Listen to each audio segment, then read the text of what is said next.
contest selection, strategy, Saturday slate, Sunday slate, and some special strategy games we've prepared for you. All that and more on the RotoWire Friday DFS podcast.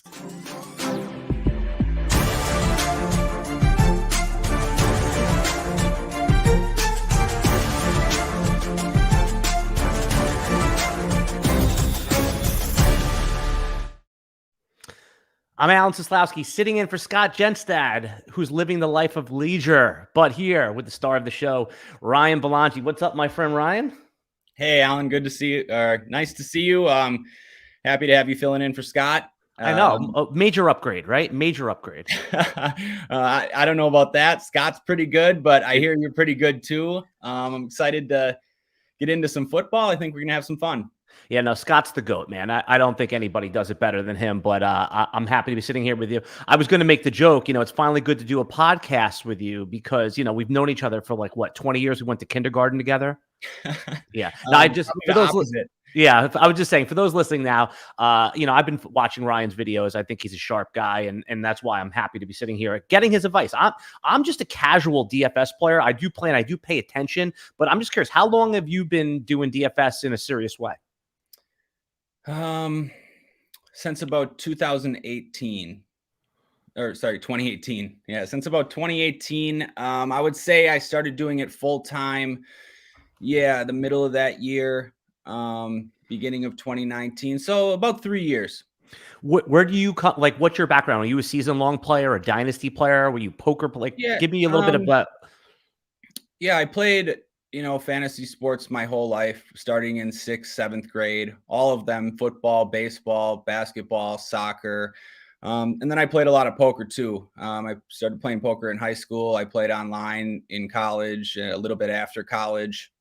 Then I worked as an accountant and later as a financial advisor. And yeah, then when I started making a little bit of money at DFS, and I thought I might have a chance to, I don't know, make an okay living, or at least a good enough chance to try. That was about 3 years ago. Yeah. So what I was going to say is that, you did some soccer DFS before you jumped on the podcast with Scott, right? That was, you were grinding on soccer. Are you still doing that? That was my main thing. That's sort of how I learned DFS. I was lucky in that I just really knew soccer. So I was able to win in DFS without, I guess, understanding the game theory or really how to play DFS. At least what most people think is the correct way, using game theory and not just, I guess, predicting what's going to happen but yeah, soccer, it allowed me to learn how to play the other sports. Yeah, and that's what I like about your sort of nonchalant style. You the way I gather from watching your videos, and that's what I want to talk a little bit about today. And for all those that tune into this podcast normally, we are going to talk about our best plays, our favorite values, and how to construct your roster. But I just want to talk a little bit about, because I'm fascinated about game theory. I'm glad you said that. You have this almost non-emotional style to you that I think is a pretty sharp thing. Now, how do you detach yourself from that? Is it just playing a lot, or hey, you don't get locked in on a player? You get locked in on, you're really going through meticulously. And that's what I think my first question for you is: take me through a typical week. Forget COVID and you have to pay attention and all these swaps and people getting benched last minute. But take me through a week. When do you start perusing the pricing and then setting some initial lineups? Yeah. Pretty much right away, but just to answer your initial question, that attitude and mindset, I think it just comes from a lot of experience. And honestly, it comes from a lot of making mistakes. Just making so many mistakes over and over again. Learning, I guess, the correct way to do things, or at least, I'm trying to think of the best way to explain it. You have to have failures, right? Failures. It's very cliche, but failing is the best way to learn. I've heard people say the most successful people are the ones that have failed the most times. I don't know if that's true, but it's really a lot of losing and then and not wanting to lose anymore. Be willing to change, be willing to adapt constantly, having an open mind, I guess, and just like sort of like an overall thing is I think a lot of people are too sure about things that you can never be sure about. For example, what? A lot of things, but players that are locks, for instance, are for sure to have good games, are always going to smash in this spot, have to roster these guys no matter what. It's almost never the case, and not many people can get away from that. I think that's what sort of stops a lot of people is, I always say, like, there's no such thing as a lock, like especially in NFL DFS. And I don't think people are willing to take enough chances. Like, especially in DFS, you're rewarded for taking the most amount of risk in most scenarios. And it's usually the people that are willing to take the most amount of risk that get the biggest rewards. Yeah, I think that's pretty sharp play. But what do you also think? You mentioned something that I want to hit on. You said, well, first of all, the reason I'm asking a lot of these questions right now is because week 16, a lot of people fall out of their season-long playoffs and they come into DFS. So the DFS grinders, they're there all year. I think week 1 and week 15, 16 is when you see the influx of the more casual players. So I think this is a good refresh and a reset for the grinders. And also, it's helpful for those who are coming in that want to just get a few tips. And yes, we're going to give you who the locks, we're going to give you who the plays are. And locks, I put in air quotes for those listening because there are no locks, but our favorite plays. But it's important. What do you think are one or two common mistakes that the casual players and maybe even the grinders make as they set their lineups each week? I think a lot of players have too much chalk in their lineups, or put more cash game style lineups into tournaments, lineups that might not have enough correlation, or might just be jamming in all the popular players, not enough low rostered players. I think that's probably for casual players and more amateurs. I think the lineups are too chalky, I guess. A lot of times they're not taking enough chances. Right, and I guess maybe the ones that are and don't maybe even know about chalk or who's going to be popular and who's not. I guess the correlation isn't always there, like not using a passing stack, maybe not using a run back, or also just, in general, not, the contests you play affect what type of lineup you should put in that contest, like the number of people in it, the number of max entries, stuff like that. A little bit of everything. Yeah, I'm glad you actually hit on my next question, which is contest selection. I think for someone that hasn't been looking at DraftKings pricing, hasn't noticed trends, they walk in, they open up Fanduel, they open up Yahoo, they open up DraftKings, and they see, just almost a smorgasbord of contests. How do you sort through these? What do you recommend for people? I mean, I know it really depends on your flavor, but what do you recommend people that are more casual DFS players? What kind of contests would you say that they should get into? Yeah, so I think everyone has, I guess, a different skill set and different goals. So it's probably different for everyone. But what I would recommend, so when I started playing, I would, play the Millionaire Maker and just the big tournaments, the biggest ones with 150 max entries. And now I don't play any of those. I stick to the single entries, the 3 max and the 5 max. Now, of course, we see, people that put in 1 or 2 lineups take down one of those big tournaments every so often. I love that, by the way. Yeah, I love it too. It actually just happened last week. Guy won 1.2 million on I think $42 in entries or something like that. But yeah, you really are at a disadvantage when you have so many sharp pros putting in 150 lineups. And it's not just that. You're just less likely to win first because there's a lot more combinations that are covered that will be covered. So I like to play in the single entries and the 3 max and the 5 max, just because you're not as likely to get beat by random one-offs or just lineups that people's 150 lineup isn't going to show up like in a single entry oftentimes. And then cash games. I think a lot of people like to play NFL cash as well. It's where I play the most cash. I just play tournaments in the other sports, but I play cash in NFL because I think there's a good edge in the single entry double ups as well. Especially, the lower stakes. I think they have $2, $5, $10, all the way up to $250. But yeah, I like playing those single entry double ups as opposed to random head-to-heads or the double ups where people can max enter.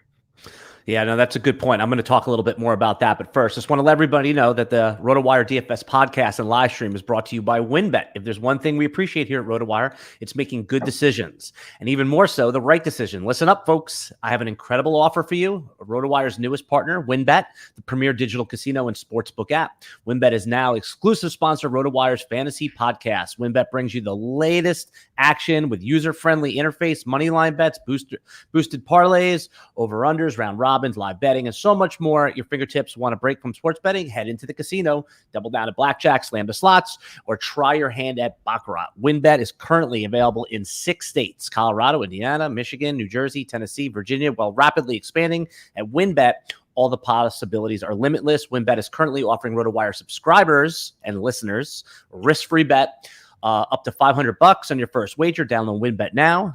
That's WynnBET, WYNNBET. Let's see. WynnBET, the exclusive partner for RotoWire's fantasy podcast.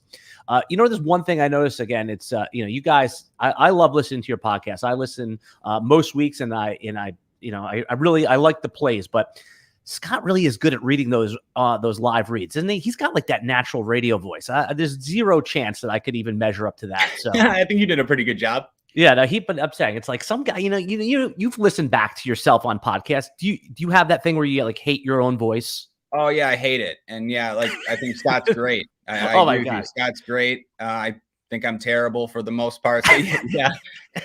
I disagree with you. I think I that's why I was looking forward to this. I think you got it, man. And I think you're a sharp player, and that's why I'm here to pick your brain too. I always like talking to the people that I'm curious about, so that's why we're going to have some fun today. All right, when we last left off here, we're talking about common mistakes. And also, I think another thing is just understanding the format, half PPR versus full PPR. And why do you think that most of the Sharks play on Draft? Is that even true that most of the Sharks play on Draftkings, where the Fanduel is a little bit more of the casual players? Is that a true statement? Yeah, I think they play on both sites, but it's true that Fanduel is easier. So why? Explain that. I've heard that before, but I don't understand why.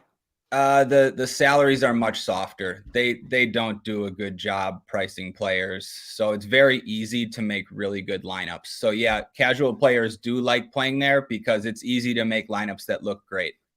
Right. So it's almost like in a season-long format, it's like playing in a 10-team league versus a 14-team league where, your flex is going to be like Nick Chubb in the 10-team league, and basically it's some scrub wide receiver in a 14er. So, okay, that makes sense to me. And and we're going to talk about Yahoo Fantasy a little bit later. I just started checking them out. It's a really cool interface. What do you think it is that Yahoo, have you played on the Yahoo game yet? Yeah, so unfortunately, I've been living in the UK for the past 2 years, and I could only play on DraftKings there. So I haven't, unfortunately. I see they are running amazing contests though for NFL, crazy overlay. So I mean, I would play there. But what were you going to say? No, we're going to talk about them later. They're actually a sponsor of the show, so we'll get into that in a few minutes. I think it's a great idea to play on Yahoo. Okay. A lot of my friends do. Yeah, absolutely. A little bit more about the different sites and strategy. One of the most common, and again, we're going to get into specific players and the showdowns and all that stuff because it's a great weekend of DFS. Week 16 is again one of my favorite weeks to get into DFS. I'm already kicked out of most of my eliminated in most of my season long leagues, but the flex spot, that's what I wrote down to talk to you about. Is it different? Like, who am I supposed to put in my flex spot generally? And obviously, it's going to vary from specific players, but as a general rule, is it a running back? Is it a wide receiver? Is it ever a tight end? Does it matter? Take that question any way you want. Okay. I think it kind of doesn't matter, but some weeks it does. A few years ago, it was popular to just always play 3 running backs. Was that like the Le'Veon Bell, David Johnson sort of era, that era? Yeah. And, the game's changed a little bit, sort of less running and less bell cow running backs, more passing, a little bit more scoring. So like this season, people have favored playing a wide receiver at the flex because they have more upside generally than the running backs for similar salary. Like running backs are safer. So, people sometimes want to put a running back there because, you feel safer, but the receivers are the ones that are usually going to win you a tournament, scoring 30 points or 40 points or whatever it is.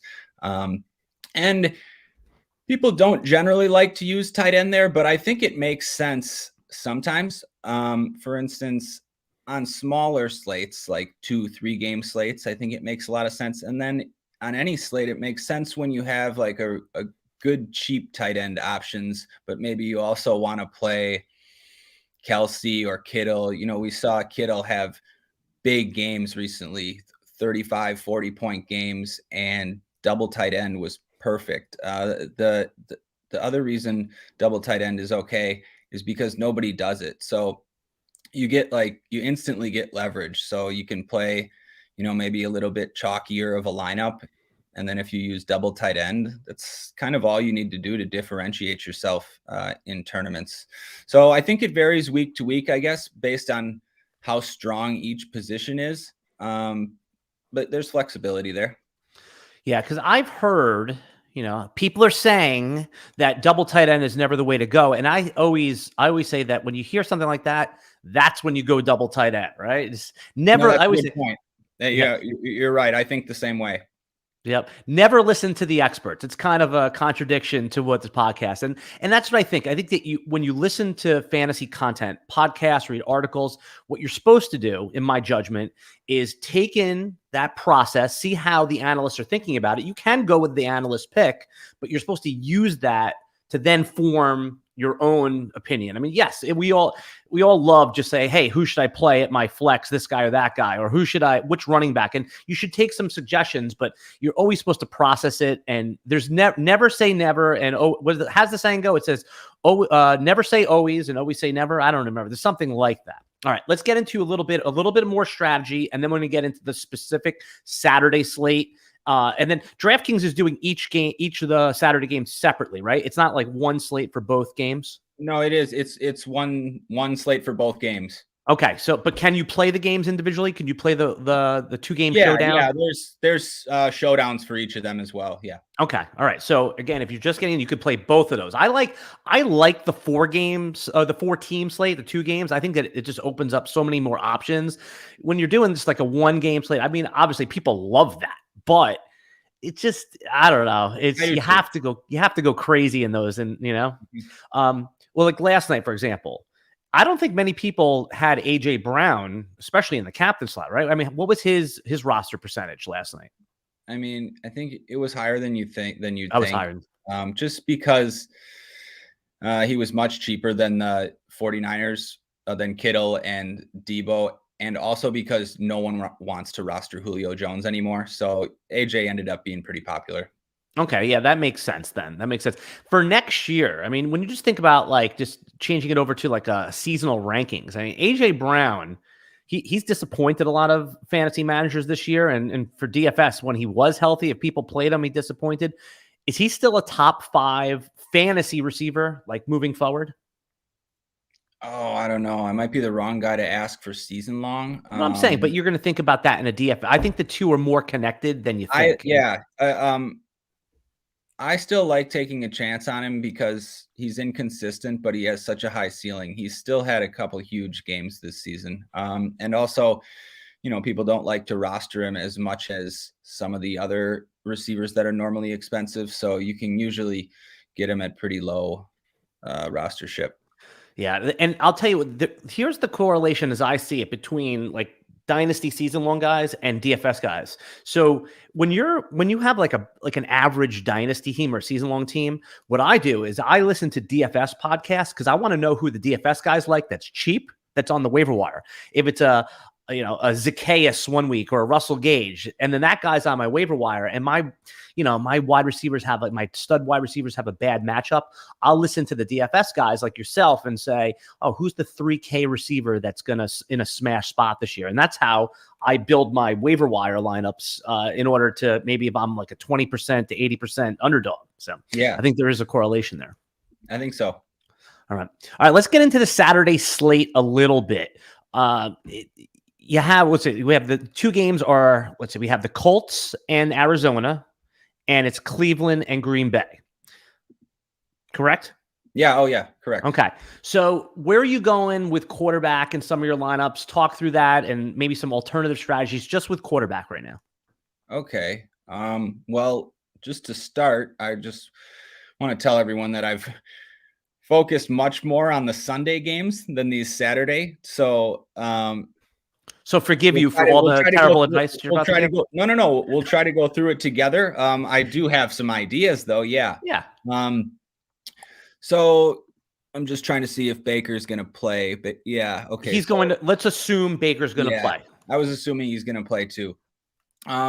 So I like Wentz and Baker just because 5,400 and 5,300, they're 2K less than Rodgers and Murray. It's not that I like Baker and Wentz more than those guys. I definitely don't, but I just think that's the construction I want to go with, at least initially, because there's expensive players on this slate, like Jonathan Taylor's 8,300, Devontae Adams 8,700. Like I want to fit those guys in comfortably. There's also good value too, like both Wentz and Brown have a cheap receiver worth rostering, and they're the same price. Landry and Pittman, 5,1 and 5K. So it's really easy to sort of just make a similar construction and maybe have one with Baker and Landry, one with Wentz and Pittman. That's what I was thinking initially. Obviously, there's other options too. Like I'll definitely have some exposure to either Aaron Rodgers or Kyler. I haven't decided yet, but who are you pairing Rodgers with? Is it just always Devontae Adams, or is there an alternative? So on a 2-game slate, you can do like a bigger stack. Like, the goal would be for Rodgers to throw 4 touchdowns. So I'd pair him with Devontae. I'd pair him with maybe one of the tight end, probably Degara. He's 2,800, and like rostering a tight end that's that cheap, it allows you to pay up in other spots. Like 6, what do you have? 5 targets last week. Yeah. And the Packers tight ends always have a decent chance to get into the end zone when you're playing with Rodgers. So I'd probably pair him with Adams and Degara, but also if Valdez-Scantling is going to be out, which it looks like, Lazard is a great price. So I'll definitely have some Lazard too. It makes the Packers stacks pretty appealing because Lazard and like Degara are so cheap. Makes it easier. Yeah, when you have the tight ends, when you're paying down in that like 3K range, you don't need, everyone always thinks you need to like find like this home run pick at every pick. Sometimes you're just trying to hit a double. I mean, if Degara gets 2 catches for 8 yards and one of them's a touchdown, like that's like a home run. It's really a double, but it's a home run based on the price you paid. So I think that's sharp advice. And if you're gonna punt the position, is tight end the position to punt in a short slate like this? Sometimes it's the exact opposite. Sometimes tight end would be the position not to punt. I think it just depends on who the other players are. Like Ertz is the most expensive tight end.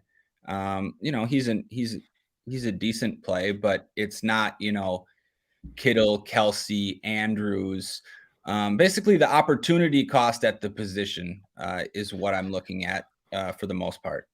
Yeah, people have a sour taste in their mouth right now with Kyler Murray. I heard it described on another podcast. So funny that they said Kyler Murray is like you remember that pack of baseball cards that you got when you were a kid. And there was that little piece of bubble gum in there, and you put the bubble gum in your mouth, and it was so delicious. But like 30 seconds later, it was just like tasted like total crap. They said that's what Kyler Murray's like. He's so great in the beginning of the season, and then the last couple, it's just like, ugh, he's not running. He's paying, the fantasy scores. I'm paying top dollar. I thought that was a very good comparison, but is this the week when nobody wants to roster Kyler Murray? Could he be like a little bit of a sneaky, stack with one of the Cardinal pass catchers? Oh, yes, I don't mind taking a chance on Kyler. I don't know, how it's tough to be sneaky on just a 2-game slate. I mean, he'll definitely.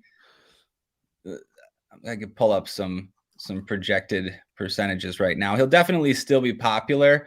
But yeah, I like it because, the main reason I never like to roster Kyler is because none of his pass catchers get a lot of targets when, people would want to pair him with DeAndre Hopkins, but Hopkins was seeing 5, 6, 4, 5 target. Like, yeah, you just never know who he's going to throw the touchdown to.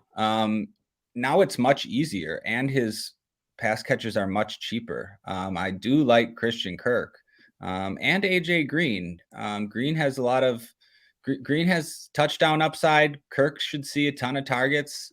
You could even get some leverage and pair him with Chase Edmonds. People don't like to roster running backs with quarterbacks that often, but Edmonds catches passes. He's cheap.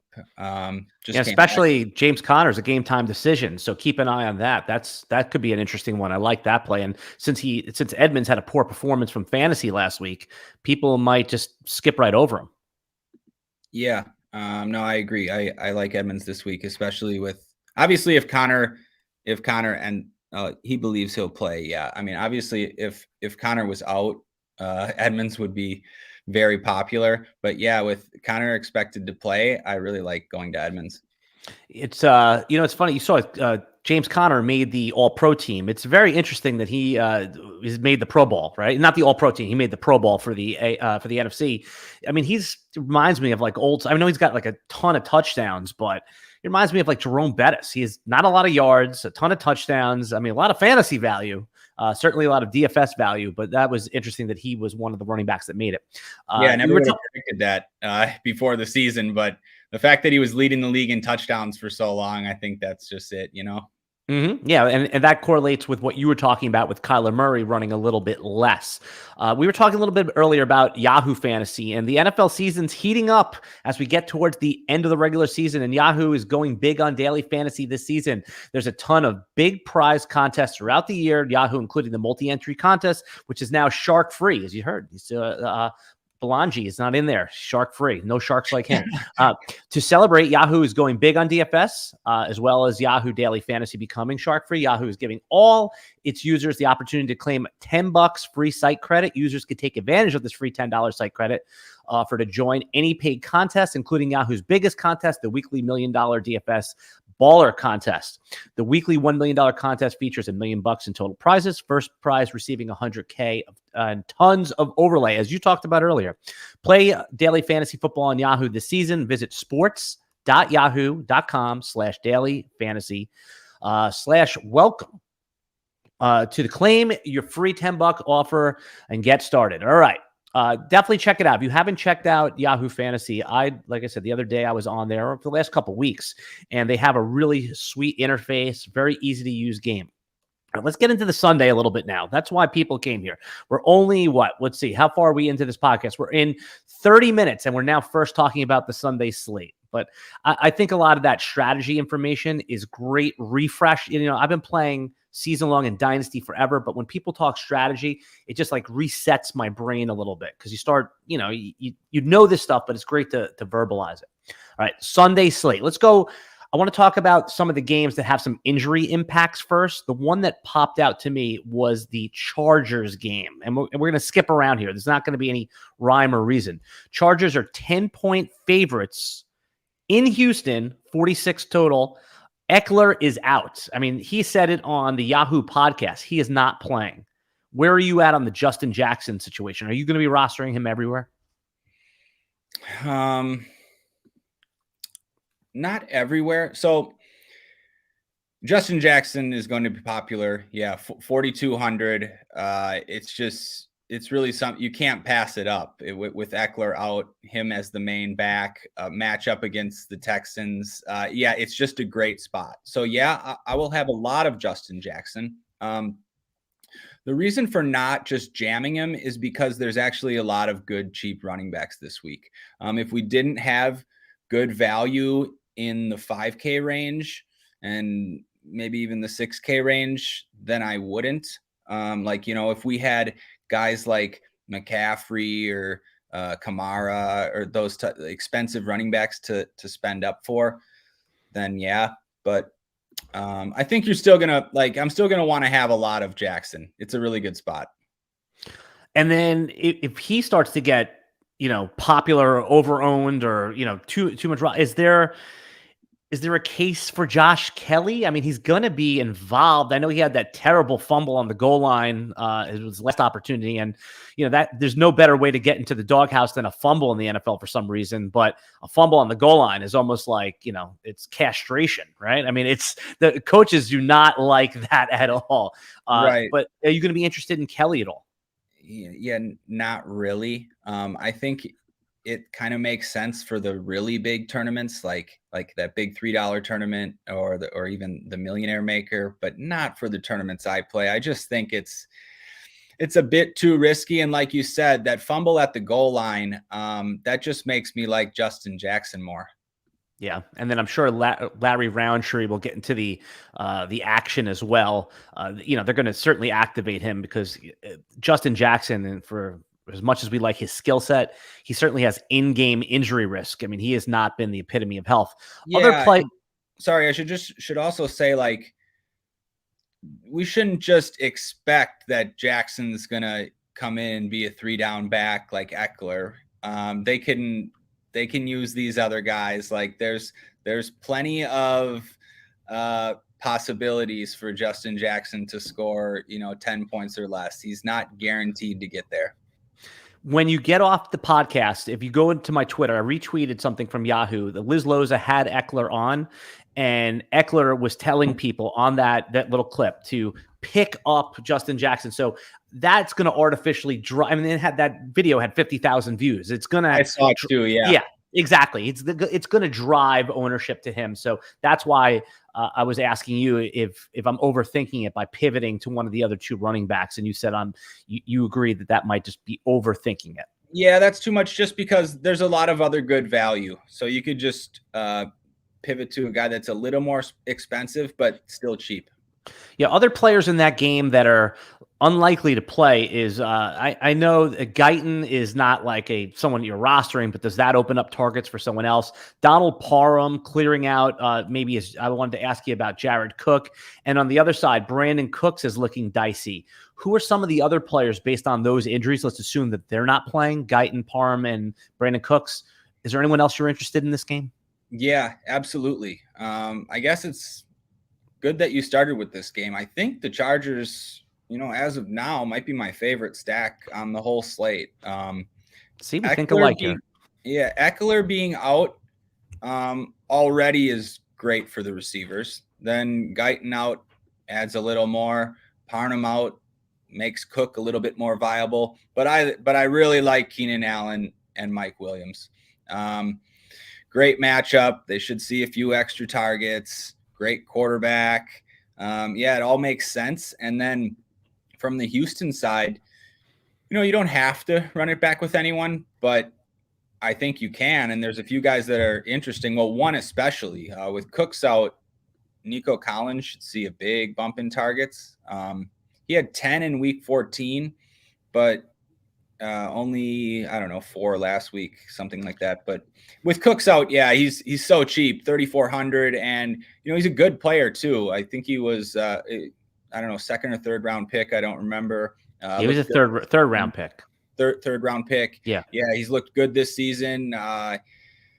Has big play upside too for 3,400. Yeah. So I don't mind. Yeah. Like I like a Chargers stack and maybe running it back with Nico Collins. Yeah, for not having any early picks, I think the Houston Texans, they really drafted well this year. I really like Collins. It sounds like you do too. He's almost like a rich man's Donovan Peoples-Jones. They're obviously compared because they both went to Michigan and had the poor quarterback play. And I'm a Davis Mills truther. I mean, I'm not quitting Davis Mills. I mean, he was playable last week if you put him in there. I mean, is there some? No, I'm glad you brought that up. Like Davis Mills actually makes me feel okay about playing a Texans receiver. I have more confidence in Davis Mills than Tyrod Taylor for sure. He's looked pretty decent the last 2 weeks. So yeah, it makes me more confident with Collins. Yeah, Davis Mills, when he was going from high school to college, and he was in that same class as Lawrence and Fields, he was the number 1 rated freshman coming in. Obviously, he had some bad injuries, and then Lawrence did what he did in college and Fields. But I always think that Davis Mills is an underrated player. Certainly looked the part. He's got a few 300-yard games this year.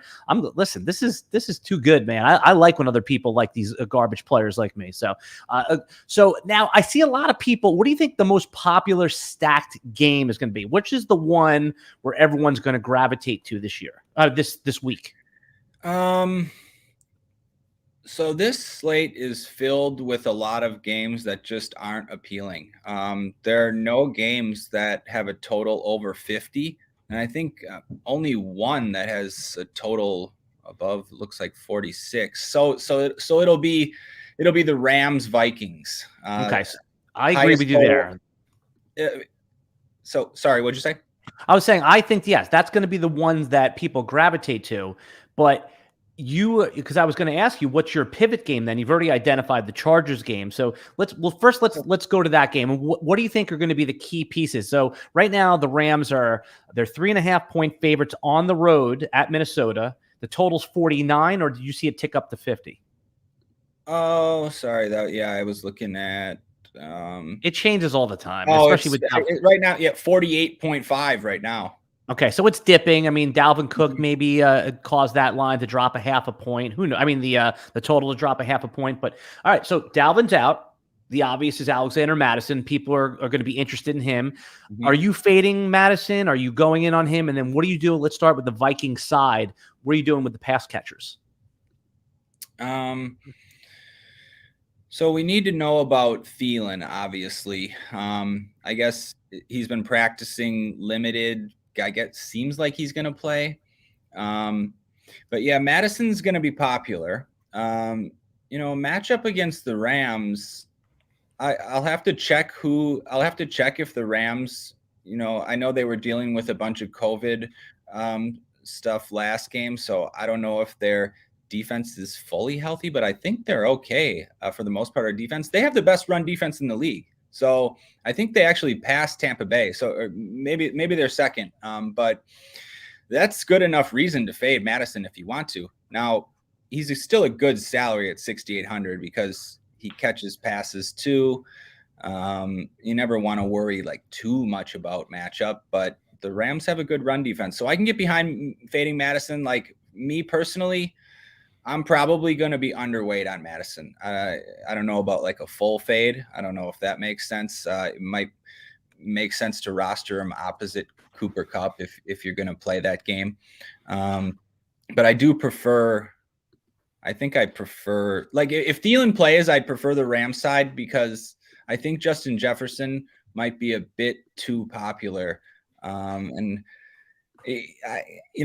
do you think about that game? Like, Jaylen Ramsey, I don't necessarily like rostering guys against Ramsey. I know he hasn't been shadowing receivers, but like with Thielen out there, that's less targets for Jefferson. It's a pretty tough matchup. It's going to be popular. There's just a lot of reasons. Like it's not, I guess, that I don't like these guys. I love Justin Jefferson. He's, top 3 receiver in the league already. We've seen him put up huge games this season, but I think he's going to be more popular than he should be. So I might just take a chance and fade. Like it's partly because I like Kupp better too. So I guess I want to get exposure to one of those guys, like maximize exposure. And it's tough to do if you're going to play both of them. So you said a lot of good things here. And there was 3 points that I wanted to underline and highlight. I was talking to a few so before I was working at RotoWire, I was doing helping with some season-long content at DFS Army, right? And they have really good sharp players over there. They do the right thing. They teach players how to play DFS, similar to what you guys do. It's like you're not always just talking about picks. You're really trying to help people shift their mindset, think about things in a strategic way. And what one of the sharp players over there said is that his specific strategy is he's just been locking Kupp into his lineup and then going from there. I said 9,100. He says it doesn't matter. It's 30 points. His floor is 20 points. His strategy that he is working with is I lock Kupp in and then I build my lineup. First, make a comment on that and feel free to critique that strategy if you think that's silly. I mean, is Cooper Kupp the starting pillar of winning lineups? No, I don't think it's silly. Obviously, there's a good argument on both sides. The reason I don't think it's silly is because I've done the same thing most weeks. There's been quite a few weeks this year where I've had Kupp on every lineup. Now that's for a couple reasons. One, like he just crushes every week, and like I learned the hard way, fading him a couple times earlier in the season. Now the worry about that. Obviously, his salary's high, but now he's really popular most weeks, and he's going to be really popular again this week. So you don't really want to be even with the field in terms of like a player's popularity. So if Kupp's going to be, I don't know, 30, 25, 30, 40% owned, I don't know, depending on the slate, it makes sense to either go all in or maybe close to a full fade. Personally, one or the other. You're saying go all in to stay with the field. From a game theory perspective, one or the other. So if you love Kupp, it can be correct to just jam him in on all your lineups. If you like Kupp but want to fade him just for game theory, that's great also. I mean, I guess maybe I'm not brave enough to fade Kupp, but if you fade, the most expensive player on the slate, that's also one of the most popular, and if he busts, you're in business. But if he just has an okay game, I mean, yeah, that's how you win a tournament, fading Kupp when he doesn't smash. Here, I'll give you a little narrative. I love Narrative Street. I know it's not a way to play fantasy football and DFS, but they're fun to talk about. So heading into last week, Cooper Kupp needed just over 118, 119 yards every game to break Megatron's yardage record. Now, I know there's an extra game, but that's not going to matter anymore. The seasons are what they are. They're getting an extra game to break records. I think the Rams are aware of that. I think that they want to get Kupp that record. He needs, again, about 120 yards every single game. They are not going to let Cooper Kupp get schemed out of this game. I think until further notice, he is a lock button. Like you said, though, a full fade is just betting against them. Him getting taken out. You're betting on injury. It could be an in-game injury, but it's almost like Christian McCaffrey from 2019. Yeah, was it 19? Yeah, it was 19. He had that monster season. You could fade him, but every week that winning lineup had him in there, so you just kind of have to put him in. The other player that you talked about is Justin Jefferson. You're talking about a little bit less targets if Adam Thielen comes back, because Adam Thielen, he's 31 years old. He's still a great player. I think we're at the point, though, that Justin Jefferson is walking into the stadium with 10 targets in his back pocket, like as his floor. Yeah. Would you agree with that? And I was probably take back what I said before, like even with Thielen back, because Dalvin's also out. So, yes. That's a little bit of a bump to Jefferson. But even with Thielen in there, yeah, you're right. It doesn't matter. I just think there's a little bit more volatility and like a little bit less touchdown upside too. That's what it is. Cousins looks for Thielen in the end zone. So. Oh, no, Thielen is basically like Devontae Adams level target inside the 5-yard line. I mean, if I told you the Vikings are inside the 5-yard line right now and it's going to be a passing touchdown, I would say the odds-on favorite would be Thielen to catch that ball, right? I mean, it's inside the 5. So I think that's a really good point to underline. When they get in close without Dalvin Cook, you might get 8 for 80 or 9 for 100, but that might be it for Justin Jefferson. Whereas Thielen might have 5 for 50 with 2 touchdowns. So that's a sharp play there. The game that I like moving over to, and you tell me if you think this is a little bit, you can call me a donkey if you want. I don't mind, because again, I'm a bit more of a casual DFS player, but I think I asked the right questions, and I'm starting to learn the right process from listening to guys like you and Scott. All right, sneaky shootout game. Ravens are getting 3 points in Cincinnati. What's the total on that game? I'm looking it up as we talk, but any interest in that game? Let's assume Lamar. We can assume Tyler Huntley in a minute. What's the total on that one? Yeah, 45. Okay, is that fine? The total? I'm glad you brought that up. The totals, like, they don't necessarily matter that much on this slate, especially. We said the Rams Vikings is 48.5. No other game has a total above that. So, it makes all of these games a bit more playable. So don't be turned off by low totals, I guess. All right. So let's start with the Ravens side for a minute. Let's assume Lamar, and let's make an assumption that he's maybe ankle is a little tender. He's not going to run as much as he would run. So that must mean that they're going to pass a little bit more. If you're going to go and take a chance and roster Lamar Jackson, who's the pass catcher that you would tie him to? Okay, so if Lamar starts, I think I would probably prefer Hollywood Brown, or at least, Hollywood Brown. And what, we've seen Hundley just lock in on Andrews recently.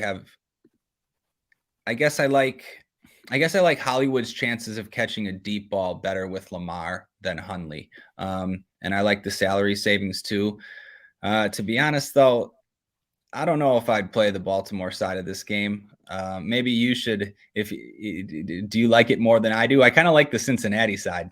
Yeah, and I was saving the juicy stuff for the second part of this game. But yeah, if you're going to go Baltimore, and I agree with you that the Cincinnati side with the banged up secondary in Baltimore is probably the way to do this. But just let's cover all angles here. There's no running back that I really like. If Tyler Huntley's playing, I don't mind playing him naked.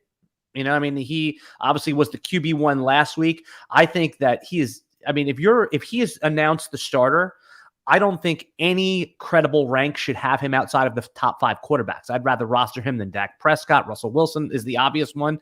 And, it's when you talk about him or Jalen Hurts, that's like a real conversation. I don't think it was a fluke with Tyler Huntley from a fantasy perspective.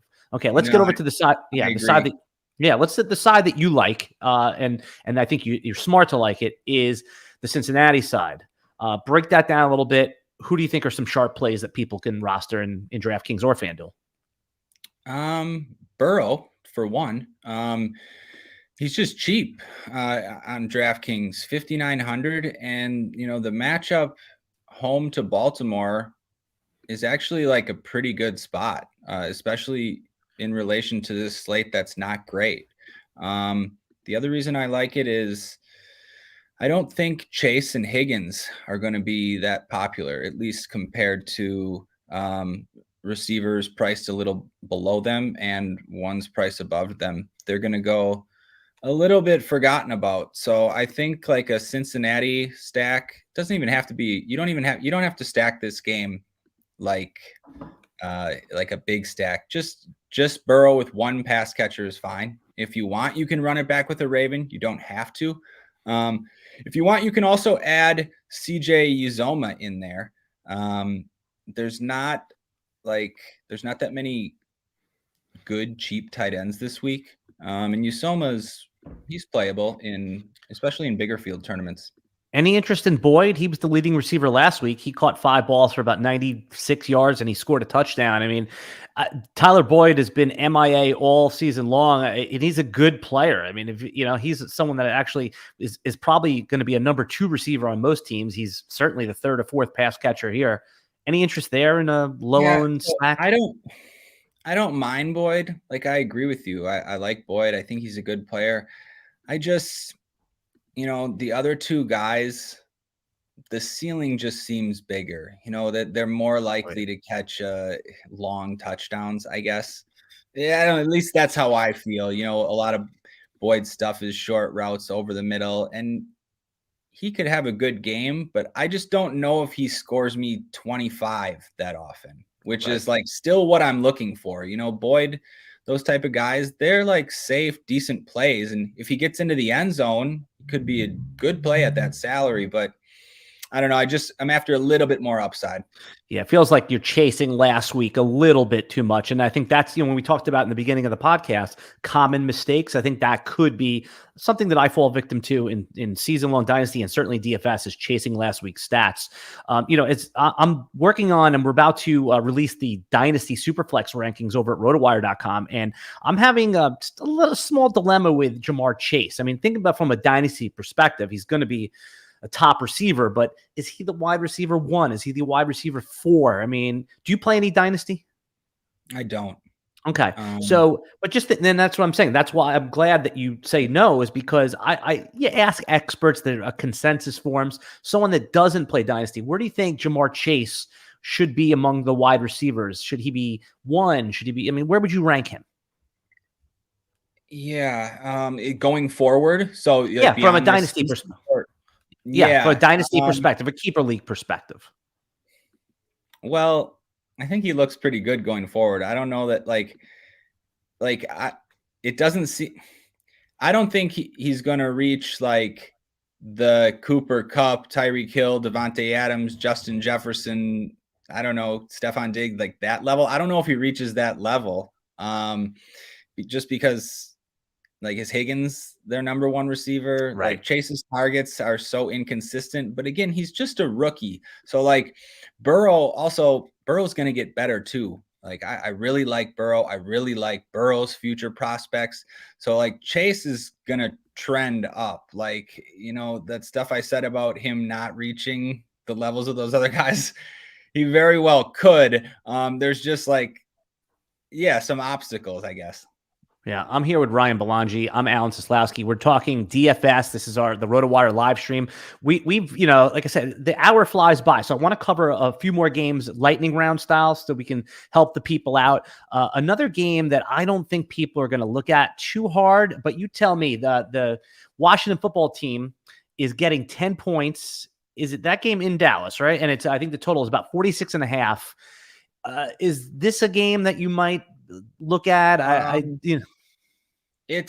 That game is not on the slate. That's the Sunday night game. Oh, right? That's the Sunday night game. Okay, that's why I had it over there. All right. So then there's another game. I want to talk about Tampa then. Okay, Tampa Bay is 10-point favorites in Carolina. Total is low, 43. Godwin out. Leonard Fournette out. Mike Evans is iffy. Can you play Brady? Who are you playing? Anyone from this game on either side? Okay, well, Antonio Brown is going to be very popular. I mean, very chalky, and rightfully so. 4,900 without Godwin there, and even without Fournette there, like it's way too cheap. I know Brown hasn't played since week 6, but assuming he's good to go.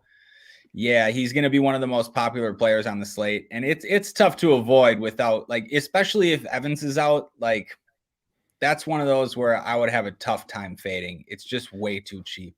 And any of those other receivers too? Tyler Johnson, Scotty Miller. I mean, are those guys on your radar at all? If Evans is out, absolutely. Like, if they don't have Godwin, Evans, and Fournette, they're top 3 pass catchers. I know Gronkowski also. But yeah, I'd have some interest in Tyler Johnson too if Evans was out. Absolutely. I do think you can roster Brady too. He might not be that popular, and Tampa Bay still has I think the second highest pass rate in the league. I don't just think they're gonna hand it off to Ronald Jones all game. But I have interest in Ronald Jones too. The Tampa side of this game is going to be pretty popular, and it should be, because there's good salaries with with all their stars out, basically. So you talked about Ronald Jones. I mean, he in seasonal leagues, he's the pickup. Like, everyone's like running out, they're pushing two hands in to grab Ronald Jones. I have lower confidence in Ronald Jones than I think the market. I mean, he doesn't catch passes. I mean, he is going to be the workload running back on one of the best offenses in a decent matchup. I mean, Carolina's pretty good defense, but so how would you guess Ronald Jones's ownership or rostership percentage is going to be? Is he 15%? Is he 30%? Where's he going to be? Yeah, I think he will fall around somewhere in the 20s. So I think he'll be popular. Like, he would have been very popular if if Eckler wasn't out and we didn't have Justin Jackson. But yeah, Jones is still going to be one of the more popular running backs, but I'm with you. I have some reservations.